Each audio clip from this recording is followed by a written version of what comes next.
Between November 1882 and April 1883, a single logging operation in northern Wisconsin cut 100,000 white pine trees out of a 1-2 square mile section of forest. Each tree averaged 200 years old. Some were 350.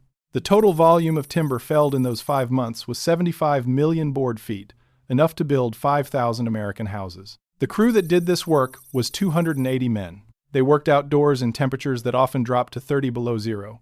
They lived in 4 log bunkhouses with no insulation, no plumbing, and a single cast iron stove per building. They were fed by 2 cooks who served 3 meals a day in a room where talking was forbidden.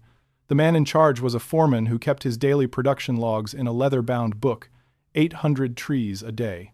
3,000 logs cut every week. A single team of men who did, in 5 months, what would take a modern industrial logging operation, a full season, with helicopters and chainsaws. This is how America cut 100,000 old-growth trees in a single winter, and the company behind it was the largest lumber corporation on Earth. To understand why 280 men walked into that frozen forest in November of 1882, you have to understand what northern Wisconsin was sitting on. The White Pine Belt stretched from Maine, through Michigan, and into Wisconsin. But it was in the river valleys of northwest Wisconsin where the density reached its peak. The Chippewa River watershed, the Red Cedar, the Black River. These drainages held the tallest, straightest, most commercially valuable softwood timber on the North American continent. White pine was the perfect building material. It was light enough for 2 men to carry a plank, soft enough to cut cleanly with a handsaw, strong enough to frame a 3-story building, and straight-grained enough to resist splitting when you drove a nail through it. Every city west of the Appalachians wanted it. Chicago, which had burned to the ground in 1871 and was rebuilding itself board by board, consumed white pine lumber at a rate that staggered the imagination. Milwaukee Street, Louis, Kansas City, Omaha, the entire Midwest was being hammered together out of Wisconsin white pine, and the companies that controlled those forests controlled the American housing market. The company that controlled the most forest of all was Knapp, Stout and Company, headquartered in Menomonee, Wisconsin. Founded in 1846, when John Holly Knapp and William Wilson bought a small sawmill on the Red Cedar River, the firm grew steadily through the 1850s and 1860s. Henry Stout joined the partnership in 1853. Andrew Tainter came aboard later. By 1870, Knapp Stout controlled the entire Red Cedar River Valley, and by 1878, when they officially incorporated, they employed over 2,000 workers across sawmills, logging camps, steamboat fleets, and retail lumber yards stretching from the Wisconsin headwaters all the way down the Mississippi River to St. Louis. Between 1,871 and 1,896, Knapp Stout shipped an average of 85 million board feet of lumber per year down the Red Cedar, the Chippewa, and the Mississippi. That made them, by most accounts, the largest lumber company in the world. And their competition was not small. Frederick Weyerhaeuser, who would go on to build the timber empire that still bears his name, was operating in the same region. Dozens of smaller outfits were racing to cut as much pine as they could before the supply ran out, because everyone knew, even then, that the supply would run out. The only question was how fast. That question brings us back to the winter of 1882. When a crew of 280 men walked into a 1-2 square mile section of pine forest along the upper Red Cedar drainage, they were not going on an adventure. They were going to work. And the work they were about to do was organized with a precision that would rival any military operation. A logging camp of this size was not one crew. It was an army, broken into specialized units, each with a specific function. And every man knew exactly what he was paid, what he was responsible for, and what would happen if he failed. At the top was the foreman. He ran the entire operation. He decided which sections to cut, in what order, and how many teams to deploy each day. He tracked production in his logbook. He settled disputes. He managed supplies. A good foreman could make or break a season, and the companies knew it. His pay reflected that. A foreman in the 1880s typically earned $50 to $75 per month, sometimes more, plus room and board. That was serious money. A factory worker in Milwaukee at the same time was making $1.50 a day and paying for his own food. Below the foreman were the sawyers. These were the men who actually felled the trees, working in two-man teams with crosscut saws that were 5 to 7 feet long. A good pair of sawyers could drop 20 to 30 large pine trees in a single day, depending on diameter. They earned $30 to $40 per month plus board. They were skilled workers. They had to read the lean of a tree, judge the wind, cut the notch on the correct side, and saw through 3 to 4 feet of solid heartwood without binding the blade. One miscalculation and the tree went the wrong direction, sometimes onto another worker, sometimes onto them. Then came the swampers. Swampers were the cleanup crew. They went in after the sawyers and cleared brush, trimmed limbs off the fallen trunks, and cut paths through the underbrush so the logs could be moved. It was brutal physical labor with no glamour and no recognition. Swampers were the lowest paid men in camp, earning $20 to $26 per month. Many of them were the youngest. Some were boys of 15 or 16, working their first winter in the woods. The teamsters handled the horses and oxen. Once a tree was felled and limbed, the logs had to be dragged out of the cut to a central landing, where they were stacked and measured. The teamsters hitched chains to logs and drove teams of horses down skid roads, which were narrow trails laid with cross logs and greased with water that froze into ice. A loaded logging sleigh could carry 10,000 to 15,000 board feet of timber, and a good teamster could make 4 or 5 round trips a day between the cut and the landing. Teamsters earned $30 to $45 per month, and they worked some of the longest hours in camp because the horses had to be fed, watered, curried, and stabled after the day's cutting was done. A teamster's day started before the sawyers and ended after theirs. The skid roads themselves were feats of engineering that deserve their own recognition. Weeks before the first tree was felled, a crew of road builders went into the forest and cut narrow trails from the timber stands to the river landings.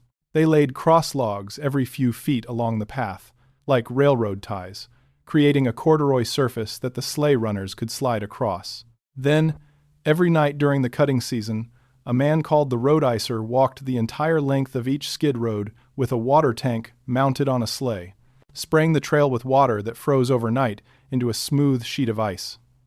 That ice was the secret to the whole operation. A team of horses that could drag 2,000 board feet of timber on bare ground could drag 15,000 board feet on an iced skid road. Without the ice, you could not move the volume. Without the volume, the operation did not pay. The road icer worked alone, in the dark, after everyone else had gone to bed. He drove a horse-drawn tank sleigh along miles of trail in temperatures that would kill an exposed man in 2 hours. He was one of the least-known workers in camp, and his job was one of the most critical. If the roads were not iced properly, the next day's production fell by half. The scaler stood at the landing.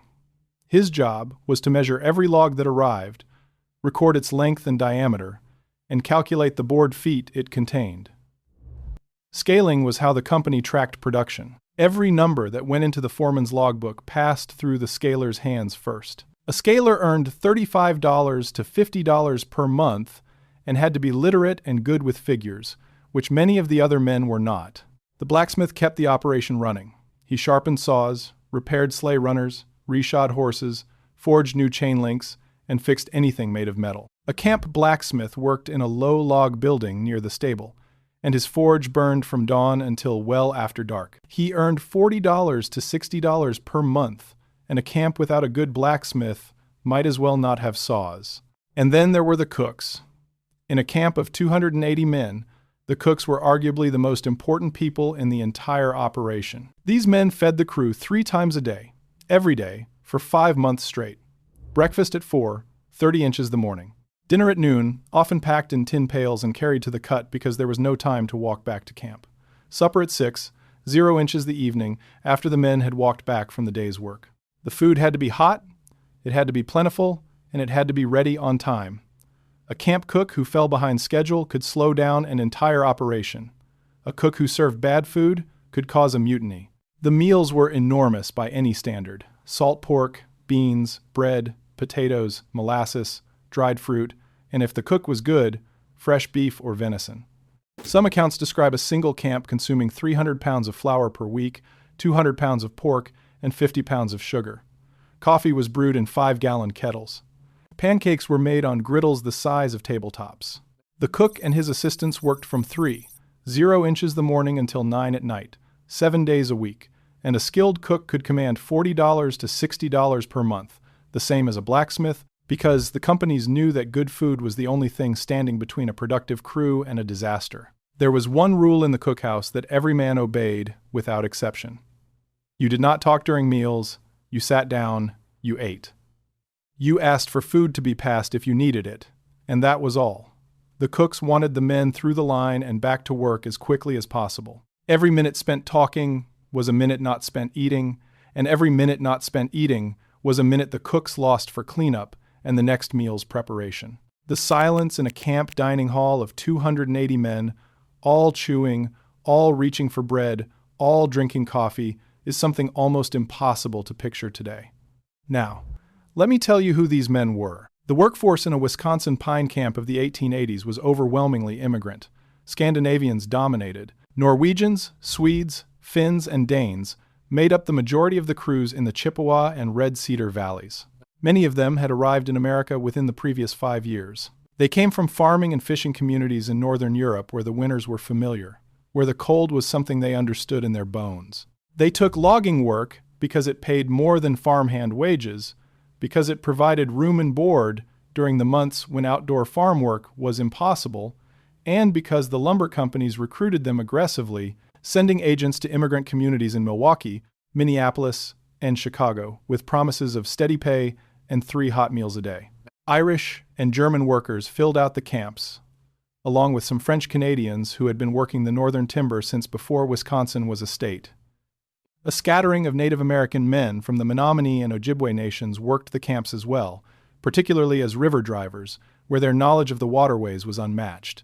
The foremen were often Norwegian or Yankee, men from New England or New York, who had learned the trade in the Maine and Michigan pineries before the frontier moved west. These men had no union.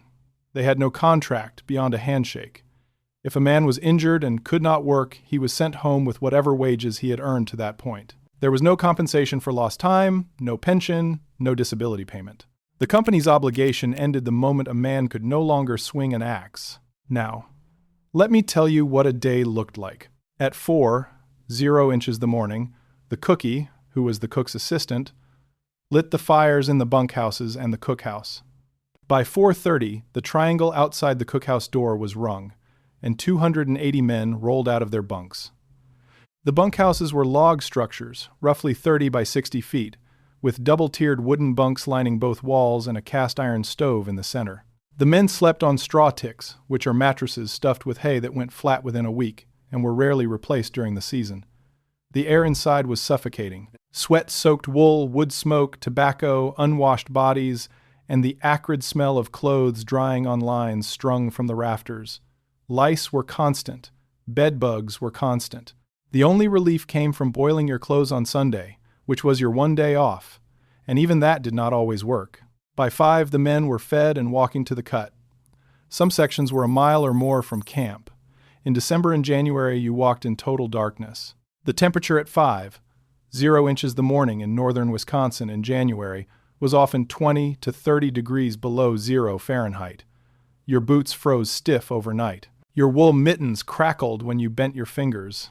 The snot froze on your upper lip before you reached the tree line, and this was before you started swinging an axe or pulling a crosscut saw for 10 hours. The work itself was as physically punishing as any labor that has ever existed in America. A 2-man crosscut saw weighs about 15 pounds, and pulling it back and forth through 4 feet of solid white pine for 10 hours generates a level of fatigue that is almost impossible to describe.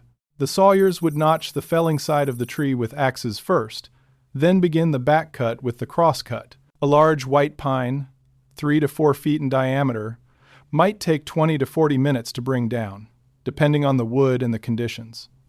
When it went fast. The crack was like a rifle shot. The ground shook, and every man within 200 feet had to know which direction it was falling, because a white pine coming down carried 10 to 20 tons of wood, and it did not stop for anyone. The moment a tree hit the ground, the swampers moved in. They chopped the limbs. They cleared the brush. And then the sawyers, or sometimes a separate crew called buckers, cut the trunk into logs of specific lengths, usually 12 to 16 feet, which were the standard dimensions for river transport.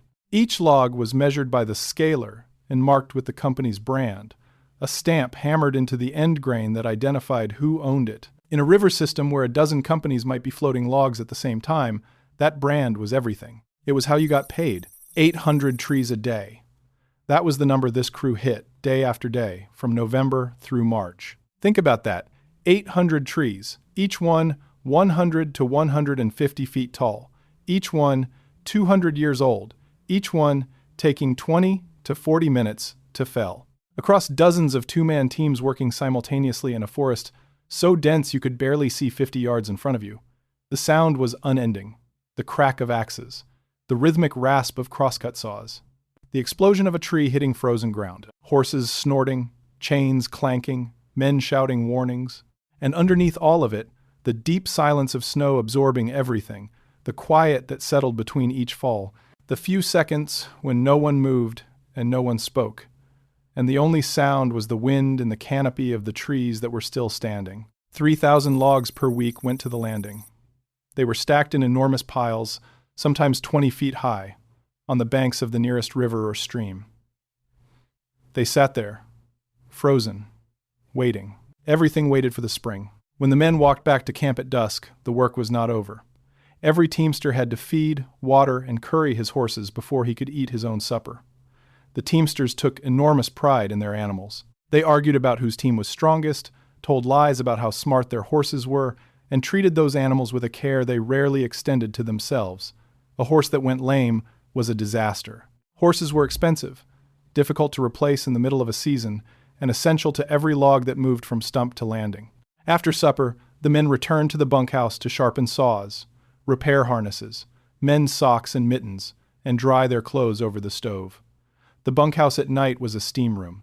Wet wool hanging from every rafter, the stove glowing red. Men packed shoulder to shoulder on their bunks. Those closest to the stove sweated. Those farthest from it froze. All night, men got up to open the vents in the ceiling, and other men got up to close them. Nobody slept well. Nobody complained. Lights were out by 9.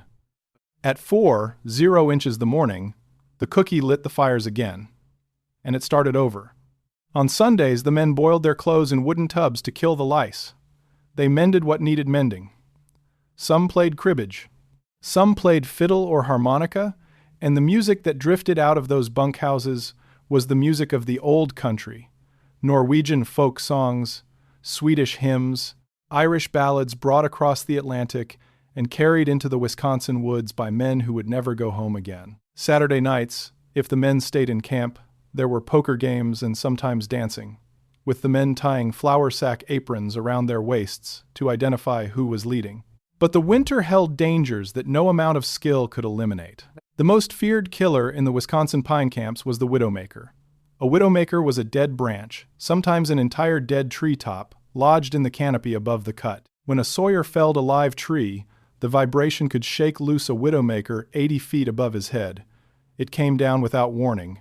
No crack, no sound. Just a 200-pound section of dead wood dropping straight down through the branches onto the back of a man's skull. In the 1880s, there were no hard hats. There was no safety equipment of any kind. A man struck by a widowmaker was usually killed instantly. If he survived the impact, he lay in the snow while someone ran back to camp for help, and the nearest doctor was often 30 to 50 miles away by horse. Kickback was the second killer. When a crosscut saw binds in a cut, the tension in the wood can release violently, snapping the saw blade backward or flipping the butt of the log upward. A log butt swinging up and striking a sawyer in the chest or face could kill a man outright or shatter his ribs, puncture his lungs, and leave him bleeding internally in a forest with no medical care. Crushed limbs were routine. Broken legs were routine. A man who could not walk was loaded onto a sleigh and hauled back to camp, where the cook set the bone if it was simple, and the man waited for someone to take him to town if it was not. Every large camp buried men during the season. Not many. Perhaps 3 or 4 per winter in a camp of this size. The bodies were kept in an outbuilding until the ground thawed enough to dig a grave, which was usually not until April or May. The foreman recorded the death in his logbook. The man's personal effects were gathered. A letter was written to his family if he had one. And the next morning, the crew went back to work. There was no memorial. There was no ceremony. There was pine to cut, and the river would not wait. Speaking of the foreman's logbook, the daily entries from operations like this are some of the most remarkable documents in American labor history. They survive in archives across Wisconsin and Michigan, and when you read them, the scale of what these men accomplished becomes almost unbearable. A typical entry might read, Tuesday, December 12, 31 below at dawn, 814 trees. Lost a horse on the South Skid Road. Replaced runner on number 3 sleigh. Cook reports flour supply at 14 days. Need to send a man to Rice Lake for provisions. Another might say, Friday, January 19, 26 below, 792 trees. Swamper Lindquist broke his leg at the knee. Section 4. Sent to camp on a sleigh. Johnson and Halverson's team pulled 847 logs to the North Landing. Road icer reports ice holding well on all routes. That is all. No commentary, no emotion, just numbers and logistics. 814 trees in a single day, recorded with the same indifference as a broken sleigh runner. And the next day, another entry. And the next. And the next. 5 months of entries, each one a record of labor that modern Americans can barely comprehend. The man who wrote those entries kept the entire operation in his head. He knew how many board feet each section of forest would yield, because the timber cruisers had already walked it and estimated the volume before the crew arrived. He knew how many teams he needed on the skid roads and how many sawyers he could deploy before they got in each other's way. He knew exactly how much food was left in the cookhouse stores and how long it would last. He knew which horses were going lame and which sawyers were slowing down. He was the executive, the logistics officer, the personnel manager, and the field commander, all in one man, and he did it without a telephone, without electricity, and without any communication to the outside world except a man on horseback, riding 40 miles to the nearest telegraph office. If you ever want to understand what American management looked like before the 20th century, read a foreman's logbook from a Wisconsin pine camp. It will change the way you think about competence. By late March, the production numbers were staggering. 100,000 trees felled. 75 million board feet of white pine cut, limbed, bucked, scaled, branded, and stacked at the landings. 12 square miles of forest, reduced to stumps. The canopy that had shielded the forest floor for centuries was gone, and the sunlight now fell directly onto snow-covered ground littered with brush piles, bark, broken branches, and the massive root systems of overturned stumps. But the timber was not delivered yet. It sat frozen on the riverbanks, and the most dangerous part of the entire operation was about to begin. In April, when the ice broke and the rivers began to rise with snowmelt, the log drive started. Every log at every landing along the upper Red Cedar and its tributaries had to be rolled into the water and floated downstream to the mills at Menomonee and beyond. The men who did this work were called river drivers, and they were considered the elite of the logging workforce. They earned $45 to $60 per month, the highest wages in camp, because the job required a combination of physical courage, agility, and judgment that few men possessed. A river driver worked on the water. He stood on floating logs with caulked boots, which are boots with short metal spikes driven through the soles, and he used a peavey, which is a 5-foot wooden pole with a steel spike and a hinged hook on the end, to guide logs through rapids, around bends, and past obstacles. When logs piled up against a rock or a sandbar, which happened constantly, the drivers had to wade into the pile, hook individual logs, and pry them free while standing on a surface that was moving, rolling, and ready to crush them at any moment. The Chippewa and Red Cedar rivers carried millions of board feet of timber every spring. Knapp Stout operated a fleet of steamboats, starting with the Anna Gurdon in 1869 and eventually growing to 8 vessels, to guide log rafts down the larger stretches of river toward the Mississippi. But in the upper tributaries, it was just men, water, and logs. The drivers lived in temporary camps along the river, moving downstream with the drive, sleeping in canvas shelters, eating meals cooked over open fires on the riverbank. A spring drive could last 4 to 6 weeks, and every day of it was spent on or near the water. The most dangerous moment came when logs piled against an obstruction. A tangle of logs wedged against a rock or a bridge, abutment could grow into a mass of timber 100 yards wide, with the full force of the river pushing against it. Someone had to go in and find the key log, the one log whose removal would release the entire pile. That man waded into a wall of grinding timber with nothing but a peavey, and the knowledge that if he pulled the wrong log, the whole pile could shift and close over him like a fist. Men died this way, crushed between logs in water so cold that if you fell in, your muscles locked within minutes. A man who fell in during the spring drive faced water temperatures near freezing. If the current pushed him under a pile of moving logs, he did not come back up. River drivers drowned every spring. It was the accepted cost of getting the timber to market. The logs floated south, down the Red Cedar to the Chippewa, down the Chippewa to the Mississippi, and from there to sawmills and lumber yards at Dubuque, at Reed's Landing, and all the way down to Street Louis. Knapp, Stout had lumber yards spanning over 20 acres in Dubuque by the 1880s. The pine that left the northern Wisconsin forests in the spring arrived as finished lumber in Missouri and Iowa by summer. And from there, it went into houses, into barns, into churches, into railroad ties, into telegraph poles, into the physical infrastructure of a nation that was expanding westward faster than any civilization in human history. The 75 million board feet that came out of that 112 square mile cut in the winter of 1882 to 1883 was not an anomaly. It was the standard. Knapp Stout averaged 85 million board feet per year across all their operations for 25 consecutive years. And they were just one company. Weyerhaeuser was operating in the same valleys, so were dozens of others. By 1890, the census counted more than 23,000 men working in Wisconsin's logging camps and another 32,000 at the sawmills.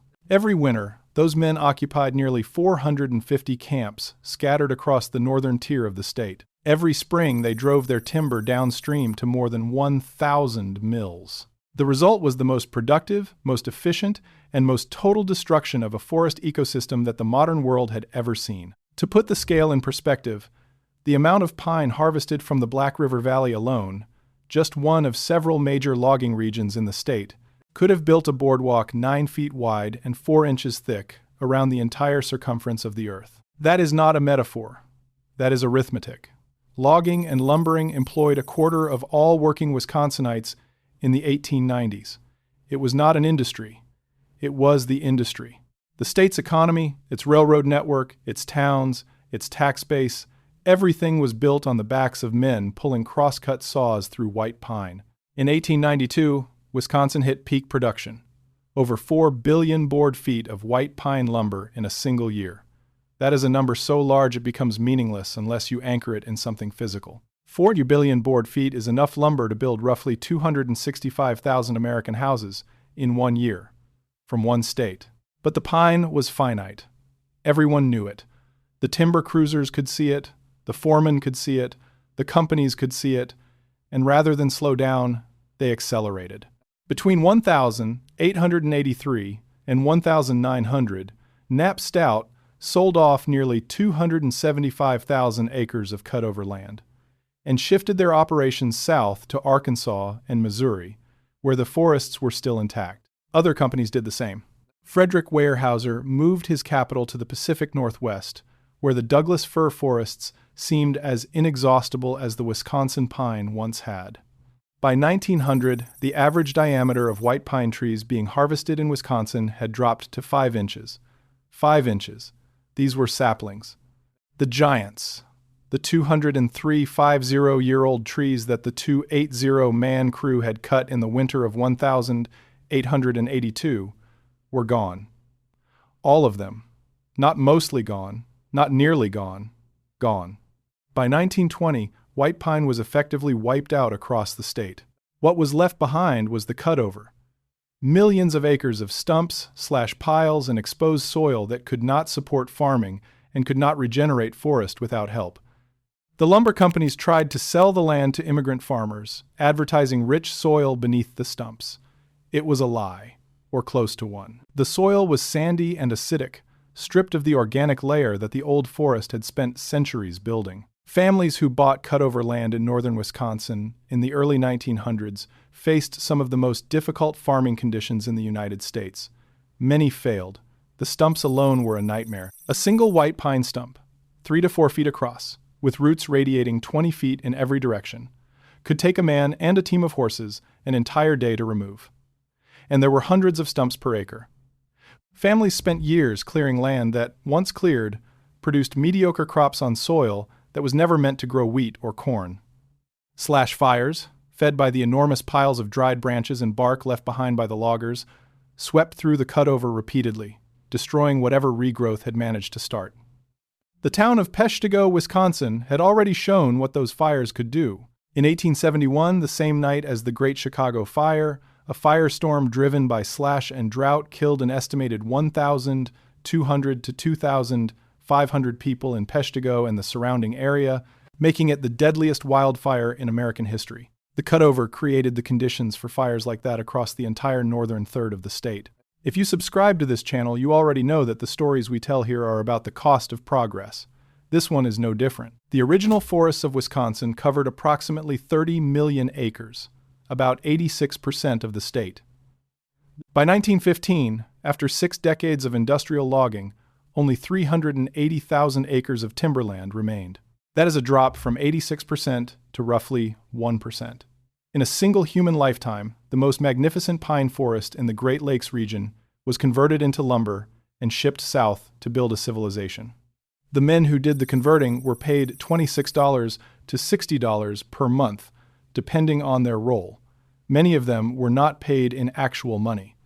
Knapp, Stout, and other companies issued scrip, which was company-printed currency redeemable only at the company store, specifically at their store in Prairie Farm, Wisconsin. The scrip came in denominations from 5 cents to $5, printed in blue ink on the face and reddish-brown on the back, and it was marked due to the bearer on demand in merchandise or lumber at Prairie Farm only. If you wanted U.S. dollars, you had to wait until the end of the season. If you wanted to buy supplies before then, you bought them from the company at the company's prices. Some men, new settlers who planned to homestead after the season, took their wages in lumber instead of cash, using the boards to build a house or a barn on the cutover land they hoped to farm. It was a closed system. You worked for the company, you lived in the company's buildings, you ate the company's food, you spent the company's money at the company's store. The profit from your labor flowed upriver to Menomonee and downriver to Street, Louis, and what you kept was whatever was left. This was the deal. You worked 6 days a week. You slept in a lice-infested bunkhouse. You ate in silence. You swung an axe or pulled a saw for 10 hours a day in temperatures that could kill you. And at the end of 5 months, you walked out of the woods with between $100 and $250 in your pocket, assuming you were not one of the men who stayed behind in a shallow grave. Today, you can drive through northern Wisconsin on state highways lined with second-growth aspen and birch. The white pine is coming back slowly, more than a century later, in scattered stands managed by the State Forestry Service. If you know where to look, you can still find the stumps of the old growth. They are enormous, 3 and 4 feet across, gray and weathered and slowly returning to the soil. Each one marks the spot where a 200-year-old tree stood before 2 men with a crosscut saw, brought it down in 20 minutes. And if you look at any city block of houses built before 1,900 inches Chicago, in Milwaukee, in St. Louis, in any city across the Midwest, you are looking at the legacy of those men. The framing is white pine. The floorboards are white pine. The window casings, the door jambs, the stair treads, the attic rafters, all of it came from the forests of Wisconsin and Michigan, cut by men whose names are mostly lost, hauled by horses that are long dead, floated down rivers that no longer carry timber. The 280 men who walked into that forest in November of 1882 did something that will never be done again. Not because we lack the technology, we have better saws, better trucks, better everything, but because the trees are gone. White pine of that size, that age, that density no longer exists in the lower 48 states. It was a one-time resource, built by centuries of undisturbed growth, and it was liquidated in a single human generation. The Knapp, Stout Company sent out its last shipment of lumber on the 12th of August 1901. By then, the forests that had made them the largest lumber company in the world were exhausted. The men who had cut those forests scattered. Some followed the timber west to Oregon and Washington. Some stayed in Wisconsin and tried to farm the cutover. Some went to work in the paper mills that replaced the sawmills as the forest shifted from old-growth pine to second-growth pulpwood. Henry Stout's son, James Huff Stout, took his inheritance from the lumber fortune and founded a university. It is now called the University of Wisconsin at Stout, and it stands in Menomonee, the same town where the sawmills once ran day and night, where the Red Cedar River ran brown with bark and sawdust, where the sound of saws never stopped from April to November. The foreman's logbook sits in a Wisconsin archive. The leather is cracked. The pages are brittle. The handwriting is careful and clear, the handwriting of a man who understood that what he was recording mattered. 814 trees. Tuesday. 31 below. Lost a horse. He did not write down the names of the men who died. That was not what the book was for. The book was for production. The book was for board feet. The book was for the company. The men are gone. Their names are gone. Their bunkhouses rotted into the forest floor decades ago. But the houses they built are still standing. The cities they framed are still standing. The staircases their timber became are still being walked on by people who have never heard of the Red Cedar River, who have never seen a white pine stump, who have never held a crosscut saw. If you have watched this far, you are the kind of person who understands what this channel is about. Subscribe if you have not already. We tell the stories of the men who built this country with their hands, and we do not let those stories disappear. 100,000 trees. 280 men. 5 months, 30 below zero. That was the winter of 1882. That was the price of American lumber, and almost no one alive remembers it.